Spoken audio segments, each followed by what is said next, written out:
là, on démarre l'enregistrement vidéo. Donc c'est bon. Alors, comme introduction, on peut dire que Maître d'Angléon n'est pas avec nous aujourd'hui, mais qu'on voulait faire un retour sur l'audience de vendredi 10 avril, donc hier, sur le refus de l'autorité judiciaire de remettre Stan en liberté malgré une procédure qui est entachée de graves irrégularités, comme nous avait dit Maître d'Angléon dans la précédente vidéo. Notamment sur la mise en examen qui n'a pas eu lieu et sur un papier, une ordonnance qui a été signée par quelqu'un qui n'est pas un magistrat. Donc là, on a avec nous Jean-Pierre Joseph, qui est le deuxième, qui est l'un des deux avocats de Christian Maillot, de Stan Maillot, et sa compagne, qui est Jeannette Siman, et qui vont nous donner leurs impressions sur ces derniers rebondissements de la procédure contre Stan Maillot. Peut-être Jeannette veut dire un mot pour commencer? Oui, bonjour tout le monde. En fait, je vous entends très mal, le son est un peu saturé. Mais oui, j'étais très déçue, très dégoûtée. Et en fait, comme je disais dans ma vidéo hier, je n'ai plus d'espoir. Maintenant, je ne sais pas où trouver l'espoir en fait. Ok. Alors, Jeannette, moi j'aimerais te dire qu'il y a de l'espoir, il y a encore des arguments qui n'ont pas été développés et qui vont permettre à Stan d'être libéré prochainement. Il y a juste une info que je voulais donner avant de donner la parole à Maître Joseph, que Maître d'Angléon vient de nous donner. C'est que Stan va faire lundi une demande de remise en liberté, donc dans 2 jours. Maintenant, peut-être Jean-Pierre Joseph peut nous donner son retour, parce qu'il était présent au procès d'hier. Donc on lui laisse la parole. Oui, alors si Stan fait une nouvelle demande, il faut qu'il attende mercredi, parce que le délai de pourvoi en cassation est de 5 jours. D'accord. Donc il faut que la décision soit définitive, parce que sinon on va lui dire c'est trop tôt. Donc il faut qu'il attende encore 2 jours. D'accord. Bon, j'espère l'avoir entre-temps au téléphone pour lui faire savoir, mais peut-être on peut lui faire savoir soit par un message radio ou autre, parce que ce serait dommage qu'on lui dise non, c'est trop tôt. Bon, quoique ça n'empêche pas de faire une demande lundi puis d'en refaire une autre jeudi. Bon, oui, parce que... Ça, je lui expliquerai quand je l'aurai au téléphone. D'accord. Théoriquement, ce que nous a dit Maître d'Angléon, c'est qu'on peut faire des demandes de remise en liberté 3 fois par jour. Donc éventuellement, il peut la réitérer plus tard. Oui, bien sûr. Bien sûr. Alors, sur l'histoire de la procédure, oui. Bon, si vous voulez, c'est pas net, parce que il y a des arrêts de la Cour de cassation dans les 2 sens. C'est vrai que les arrêts de cassation majoritairement nous donnent raison, mais on arrive toujours à trouver une décision qui va dans le sens contraire. Et c'est ce qu'ils ont fait. Voilà. D'accord. Bon, donc, en ce qui me concerne, j'étais plus enclin à mettre le paquet sur l'état de santé et l'état actuel de nos prisons. L'état actuel de nos prisons, on l'a déjà dénoncé, ça a été ça a même fait l'objet de décisions de la Cour européenne de la sauvegarde des droits de l'homme, qui a classé la France en avant-dernier, juste avant la Turquie, au niveau de l'état de ses prisons. C'est pas nouveau, donc c'est un problème qui est récurrent depuis des années, et personne ne fait rien, puisque d'abord, le nombre de détenus est beaucoup trop important par rapport au nombre de places. Donc le confinement, là-dedans, il est permanent et c'est un surconfinement. Et je dirais que les prisons actuelles, et personne ne veut le voir, et c'est une réalité. Ce sont des camps de concentration. Oui. Ouais. La seule différence, c'est qu'on n'exécute pas les gens, mais ce sont des camps de concentration. Qu'est-ce que c'est qu'un camp de concentration? C'est un lieu où on concentre les gens dans un espace réduit. La définition. Eh bien, c'est ça. C'est ça, il y a des prisons dans lesquelles les gens sont 2, 3 ou 4 par cellule. Et ça, c'est inacceptable, puisque la Cour européenne des droits de l'homme considère qu'il va y avoir un détenu par cellule. Bon, c'est vrai que Stan a la chance, pour l'instant, d'être seul dans sa cellule, ce qui n'a pas toujours été le cas, hein, notamment au Venezuela, mais ce n'est pas un problème français, mais à Sainte, il n'était pas toujours tout seul, et donc ça, c'est contraire à la Convention. Bon, d'autre part, en ce qui concerne sa santé, il y a des choses qu'on ne veut pas entendre, mais la France est le pays que je ne veux pas le savoir, et le jour où on découvre, parce que TF1 l'a dit, alors tout le monde se précipite en disant « Ah oui, mais je le savais ». C'est ça qui est malheureux. On est devenu un pays de moutons, mais qui sont complètement courbés devant ce qu'on nous dit, sans aucune réflexion. Il n'y a qu'à voir actuellement les médias concernant la crise sanitaire. Si jamais on faisait ne serait-ce qu'un regard intéressant, c'est-à-dire un regard profond, sur le décalage entre ce qu'on nous dit et l'image, tout de suite on verrait qu'il y a quelque chose qui ne va pas. Bon, mais non. Comme des veaux, ah oui, ils ont dit ça. Bon, même si l'image dit le contraire, ils ont dit ça. C'est important. Eh bien, tout le monde est plongé là-dedans. De toutes les couches sociales. Oui. Compris les avocats, les magistrats, les huissiers, etc. Le monde judiciaire est plongé là-dedans aussi. C'est-à-dire qu'on croit ce que disent les médias. Autrefois, ce n'était pas le cas. On lisait les journaux, on avait un sens critique, on observait sur le terrain, et on voyait que les choses n'étaient pas tout à fait pareilles que parfois disaient les journaux. Mais maintenant, tout a changé, puisque la religion, c'est la télé. Oui. Voilà dans le bas dans lequel nous sommes. Et nous devons, notre tâche à nous, lorsqu'il s'agit d'un lanceur d'alerte, eh bien, contre qui, bien sûr, les médias se déchaînent, en disant c'est ceci, c'est cela, hein, ils voulaient enlever des enfants, quels enfants on se demande, eh bien, on n'a aucun sens critique. Aucun sens critique. Oui. Et c'est malheureux. Donc, l'état de santé de Stan, ça résulte d'une évidence. Stan est vegan depuis pas mal d'années. Pourquoi? Parce qu'il s'est rendu compte que la nourriture dite normale dégradait sa santé. On peut être amené à être en mauvaise santé et avoir un choix. Ou bien on fait appel à la médecine qui va donner des tas de fortifiants, de médicaments, etc. Ça va durer des années, et souvent ça ne fera rien du tout, malheureusement, en dépit de ce que nous disent nos grands professeurs, hein, tels que ces grands spécialistes du diabète, mais qui ne guérissent jamais personne du diabète, en disant le diabète, c'est incurable. Bon, sauf que j'ai rencontré des tas de fois des gens qui ont guéri du diabète, mais pas par ces grands professeurs qui prétendent le contraire. Mais quand on dit à ces imbéciles, venez voir, ah non, j'ai pas le temps. La science, c'est ça.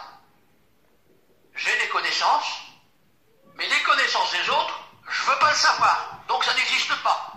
Donc c'est pas vrai. On en est là. Donc Stan est vegan parce qu'il a voulu traiter sa santé. Et quand il traitait sa santé, il allait mieux avec une alimentation végane. Pourquoi? Parce que les médecins prêtent le serment d'Hippocrate.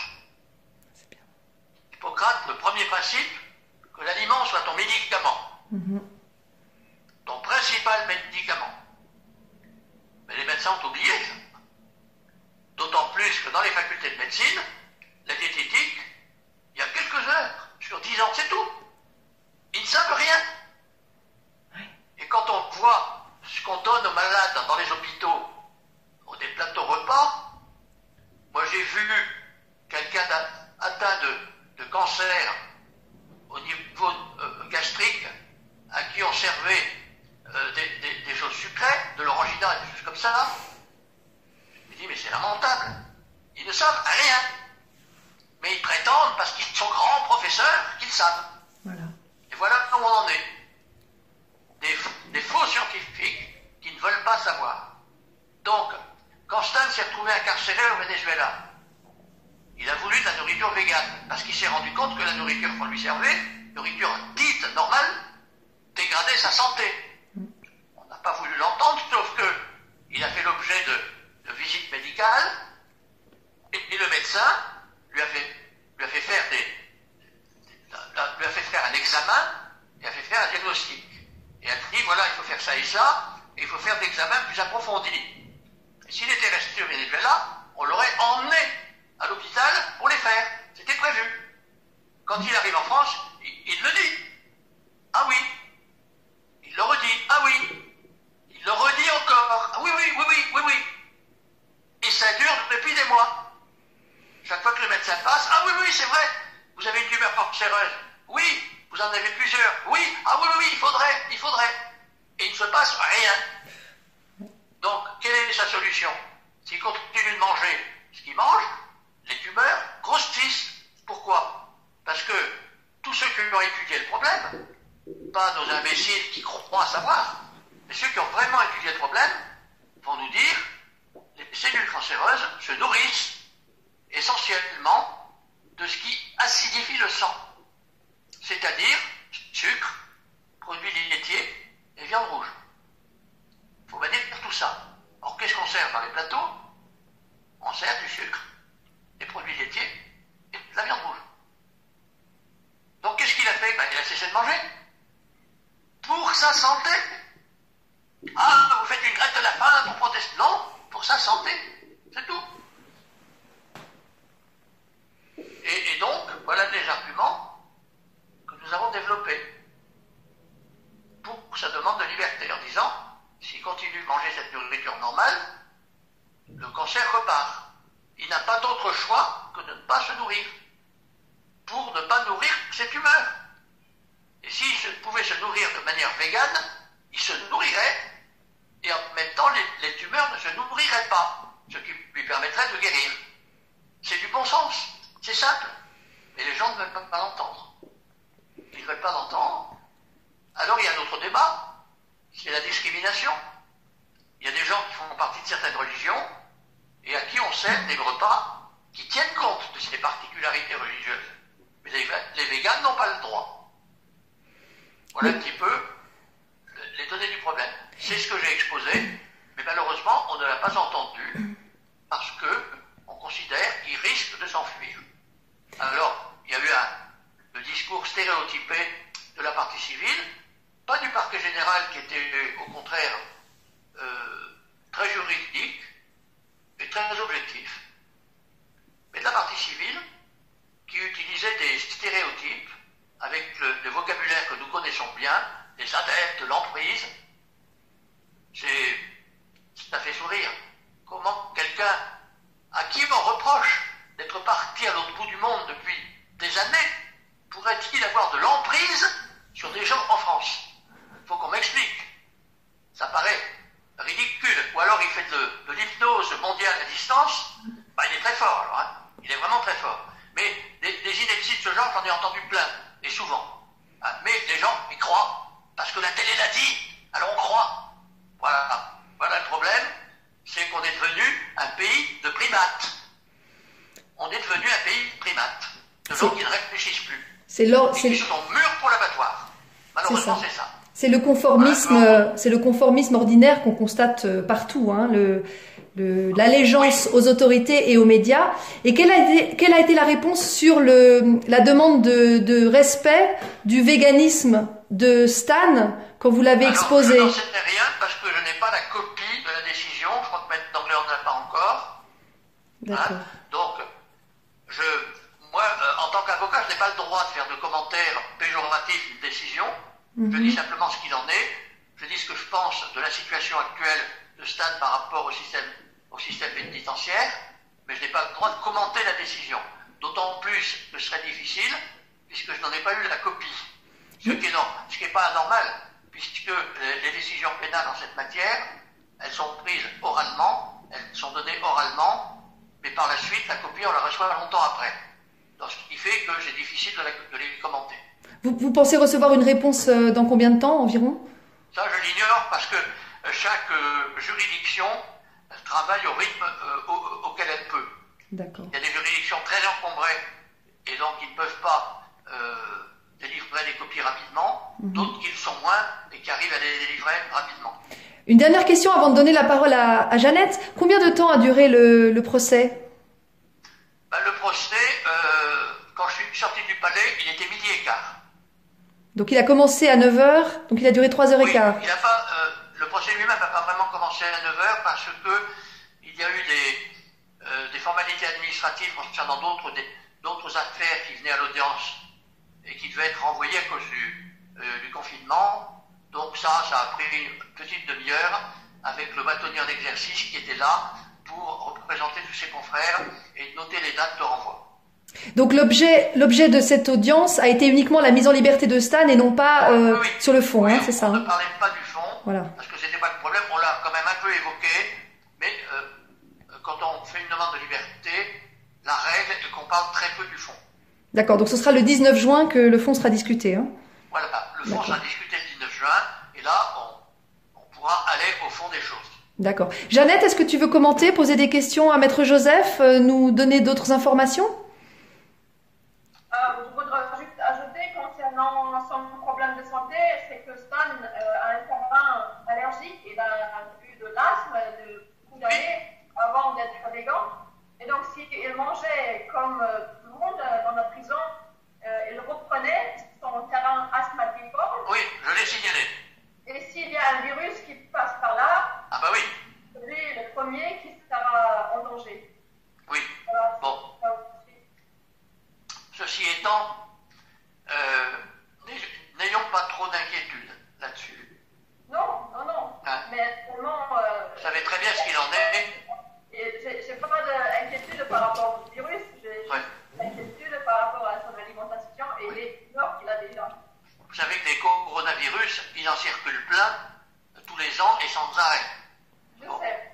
On s'est concentré sur celui-là en disant que tous les malades, c'était celui-là, en faisant un test ou ne faisant pas de test, hein, pour justifier une panique générale. C'est ça. Bon, ça vous avez compris. Ça. Oui, non, mais je sais que les statistiques sont complètement truquées et tous les morts sont maintenant... Mais il n'y a pas besoin, il n'y a même pas besoin de les truquer. Il suffit de dire, ils sont malades. Hein. C'est-à-dire que, supposons qu'il y a un accident de car, un car tombe dans un ravin, il y a 25 morts. On découvre que les morts sont tous porteurs du corona. On va te dire, ils étaient porteurs du coronavirus, 25 morts. Voilà où on en est aujourd'hui. Exactement. Oui, c'est ça, exactement. Et si on n'avait pas de test au coronavirus, il n'y aura même pas de problème. C'est-à-dire, ce sera juste comme tous les ans. C'est ça. Oui. L'an dernier à New York, les tentes ont été déployées parce que les urgences n'avaient pas assez de place pour accueillir les malades de la grippe. Qui en a parlé dans les médias? Personne. Exact. Personne. Un grand spectacle médiatique. Oui, mais cette année, il faut qu'on en parle. Il faut qu'on en parle. Il faut qu'on y croit tous. Parce que et on va voir ce qui se passe après. La raison. Et quand on dit vous êtes un complotiste, quand on se rendra compte qu'on avait raison, ce sera trop tard. Je l'avais écrit déjà dans les radis de la colère, en 99. J'avais écrit, pour que la mondialisation puisse marcher, il faut détruire les indépendants. Il faut qu'ils disparaissent tous. Les agriculteurs, on a réussi. La France, qui était un pays agricole en 1945, eh bien aujourd'hui, il n'y a plus que 5% d'agriculteurs. Les commerçants et artisans, qui étaient extrêmement nombreux, et bien si on regarde les journaux d'annonces légales toutes les semaines, les faillites tombent par dizaines depuis des mois. Alors il reste les professions libérales. Eh bien, lorsque j'annonçais il y a longtemps que toutes les professions libérales un jour seraient des salariés de grandes sociétés, t'es un illuminé, t'es un complotiste. Je leur répondais, je préfère être illuminé qu'éteint, hein, et puis vous verrez. Eh bien maintenant, il y a des médecins salariés de partout, des avocats salariés depuis 1994, de partout. C'est trop tard, il fallait m'écouter. Et avec le coronavirus, ce phénomène ne pourra que s'amplifier puisque toutes les PME tombent comme des mouches à cause du manque à gagner de ces derniers jours, de ces dernières semaines. Alors que des expériences ont été faites récemment en Chine, aux États-Unis, sur le traitement du coronavirus, sans effet indésirable, par la vitamine C. Qui en parle? Qui en parle? Personne. On l'a fait savoir au ministère de la Santé. Au début du mois de mars, il y a des médecins français qui ont écrit à M. Véran, qui ont dit attention, voilà ce qu'on a vu, ce qu'on a découvert, voilà un dossier, allez sur le site du professeur Maric aux États-Unis, regardez le site des Chinois, qui dans le plus grand hôpital de Shanghai ont traité 50 cas de Covid-19, 50 guérisons. Professeur Maric, 19 cas, 19 guérisons. Pas d'échec. On ne veut pas le savoir. Ça, c'est honteux. Bah oui, le coronavirus, c'est juste un prétexte. Oui. Ils veulent nous faire chuter l'économie mondiale, les finances, nous imposer le nouvel ordre mondial, c'est ça? Oui, tout à fait. C'est un prétexte pour nous enfermer tous chez nous déjà pour commencer. Oui, tout à fait. Donc ils ne vont pas nous écouter, évidemment, parce que c'est un prétexte pour arriver à... Bien sûr, bien sûr, bien sûr. Concernant le procès de Stan d'hier, est-ce que vous avez quelque chose à soulever, encore un commentaire ou une remarque, une question? Bah, sur le fond, moi je suis un peu catastrophé. D'abord de quelque chose qui est d'une anomalie. On a toujours reproché, hein, et maintenant, puisque ça a été développé en audience publique, on peut en parler, on a reproché à Stan et à Jeannette d'avoir fait certaines choses et de les avoir fait ensemble. Mm-hmm. Si on les a fait ensemble, la peine aurait dû être à peu près la même pour les deux. Oui. Alors, il y a une disparité énorme entre Jeannette qui est comme d'une peine normale, hein, à supposer qu'elle ait fait quelque chose, mais à supposer que la peine est normale, hein, une peine avec sursis. Et lui, il se prend 4 ans ferme. Pourquoi? Quelle est la différence entre les deux? Aucune. Ils ont fait la même chose ensemble. Dans l'histoire qui nous concerne, en fait, c'était moi qui avait le rôle plus actif. Oui, en plus. En plus. Aller à la rencontre de Léa, en fait. Oui. Mais bon, il considère que c'est lui le cerveau de cette association de malfaiteurs, c'est pour ça. Oui. C'est une justice un peu machiste quand même, non? Comment? C'est une décision, une justice un peu machiste, il me semble. Oh, je ne pense pas que ce soit sur ce plan-là, mais c'est simplement, comme elle le dit, parce qu'on a considéré qu'il était le cerveau. Oui, mais c'est ce que je dis. C'est-à-dire que ce serait l'homme qui réfléchit et la femme qui exécute? Peut-être pas, c'est parce qu'ils n'ont pas la même formation au niveau professionnel chacun. D'accord. Lui est ancien On va gendarme, mettre ça sur le compte du militaire, professionnel. Alors on a supposé qu'il avait des compétences particulières, hein, qu'il était comme dans les films du GIGN, qui arrive en hélicoptère au bout d'un filin, qui saute autour d'un arbre, etc., qui est capable de faire ça, etc. Bon, on en a considéré ça. Oui. On est en plein délire de A jusqu'à Z. Jeannette qui Ah oui, oui, tout à fait. On a réussi à faire rigoler. J'ai vu d'autres procès dans lesquels les gens étaient en plein délire. Hein. Ouais. Si vous vous rappelez le procès du Temple solaire, c'est pas triste. Hein. On fera un autre épisode peut-être. Les suicidés du Vercors avaient quand même tous 3 balles dans le dos. Hein. Ah oui, d'accord. C'est un élément intéressant ça. Bon. Hein, ben, ça a été dit au procès. D'accord. Développé en long, en large et en travers. 3 balles dont on a retrouvé les 2 armes qui les avaient tirées, qui appartenaient au ministère de l'Intérieur. Et ça, Ouais, c'était officiel, d'accord. c'était au procès. Hein, et la crémation des cadavres, qui officiellement s'était immolée par le feu, a dit un expert en pyrotechnie, n'a pu être obtenue qu'avec un instrument produisant une forte chaleur de manière unidirectionnelle. Je cite ce qui a été dit au procès.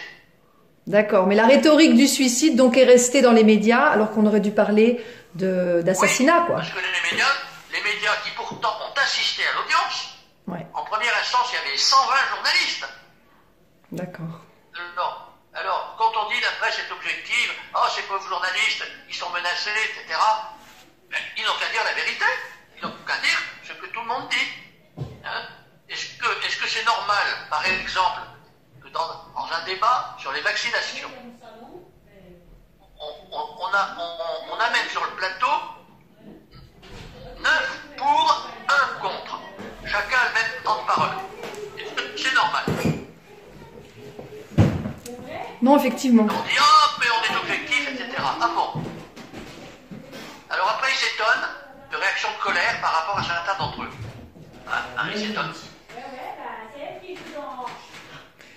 Oui, voilà, c'est un exemple parmi tant d'autres d'orientation du débat et de pensée manipulée. Bon, ben, voilà. C'est pour ça on peut toujours présenter beaucoup d'arguments devant la justice, devant les juges, devant l'institution judiciaire, mais à la fin, s'ils n'ont pas envie d'écouter, c'est tout ça. Comme vous avez dit, non parlez, causez toujours, hein, en France on dit causez toujours. Voilà. C'est la dictature soft où au lieu du ferme ta gueule, c'est cause toujours, quoi. Exactement. Voilà. C'est ce que je disais dans un de mes bouquins, je ne sais plus lequel. Bon, on va conclure ici. Suite le 19 juin ou avant, avec les tentatives de mise en liberté, les demandes de mise en liberté de Stan et d'autres éléments qu'on n'a pas exposés ici, mais qui donnent de l'espoir sur une libération prochaine. On en parlera prochainement. Et on fera une interview avec Maître d'Angléan d'ici une semaine. Donc on sera amené à refaire un entretien comme ça, tous ensemble, très bientôt. Oui, j'ai quelques idées sur son alimentation. Vous voulez en parler maintenant? Oui. Eh ben, allez-y. Oui, j'ai l'intention de saisir le tribunal administratif de cette région pour faire enjoindre à la maison d'arrêt qu'elle lui donne de la nourriture végane. Très bien. Ou bien qu'elle permette à son entourage de lui en apporter. Tout simplement parce que si on sert de la nourriture halal aux personnes qui le souhaitent, il n'y a pas de raison qu'on ne serve pas de la nourriture végane à ceux qui le souhaitent. Tout à fait. Le contraire serait discriminatoire. Exactement.